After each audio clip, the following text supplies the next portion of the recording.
Hello, boys and girls. We're back, and I'm going to read for you another story today, one of my very favorites, and it's called A Pocket for Corduroy. And it's written by Don Freeman. Okay, let's get started on our story. Late one afternoon, Lisa and her mother took their laundry to the laundromat. As always on such trips, Lisa carried along her toy bear, Corduroy.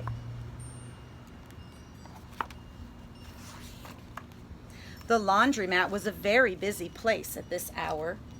"Now, Corduroy, you sit right here and wait for me," Lisa said. "I'm going to help with our wash."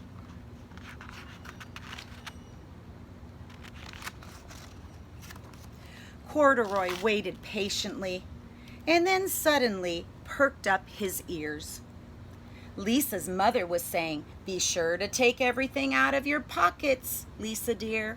You don't want your precious things to get all wet and soapy."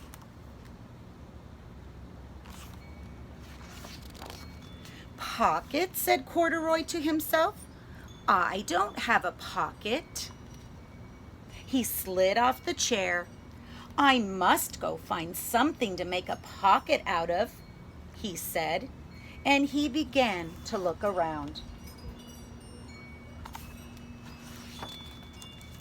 First, he came to a pile of fancy towels and washcloths, but nothing was the right size or the right color.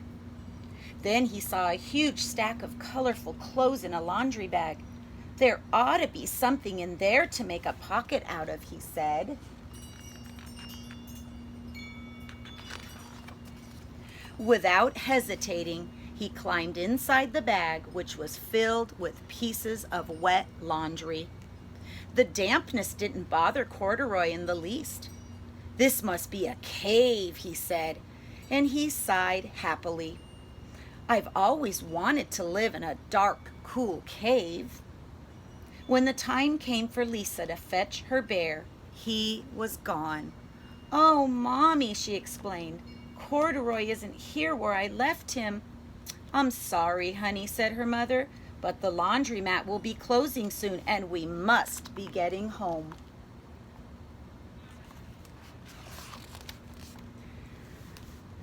Lisa didn't want to leave Corduroy behind, but her mother insisted. "You can come back tomorrow. I'm sure he will still be waiting." As they left, a young man wearing an artist's beret was taking his wet laundry out of a bag. The very bag that Corduroy had discovered. Before he knew it, Corduroy was being tossed together with all of the sheets and the shirts and the shorts and the pants inside the dryer. But just as the artist was shutting the glass door, Corduroy tumbled out onto the floor. "How in thunder did that bear ever get mixed up with all my things?" the artist wondered. Poor Corduroy, he was damp all over.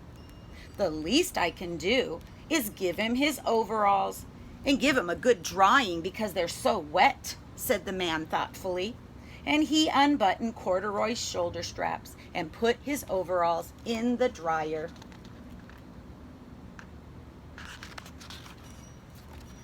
Corduroy got dizzy as he washed, and he watched the clothes spinning around.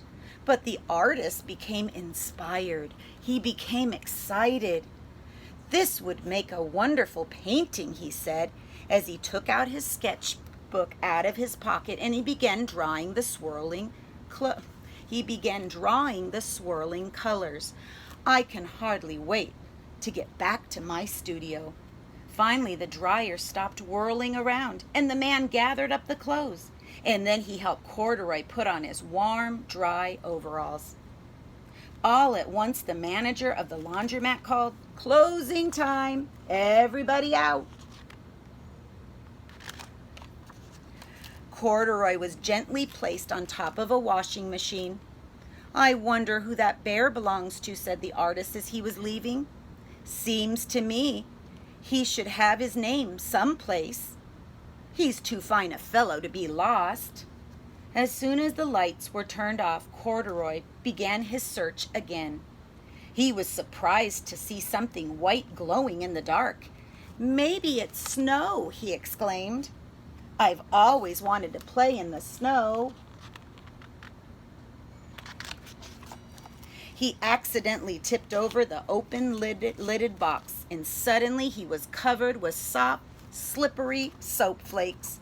Gradually, Corduroy began to slip and slide. "Oh, what fun," he said with a smile. "I've always wanted to ski down a steep mountainside."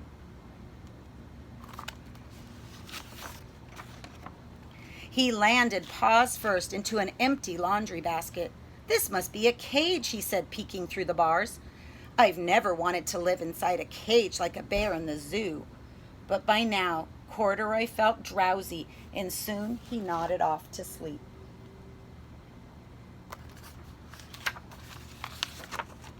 The next morning, when the manager came to open the door of the laundromat, there was Lisa waiting. "I left something here yesterday," she explained. "May I please look around?" "Certainly," said the manager. "My customers are always leaving things behind." Lisa was searching under the chairs and in back of the washing machines when she heard the manager call out, "Is this what you're looking for?"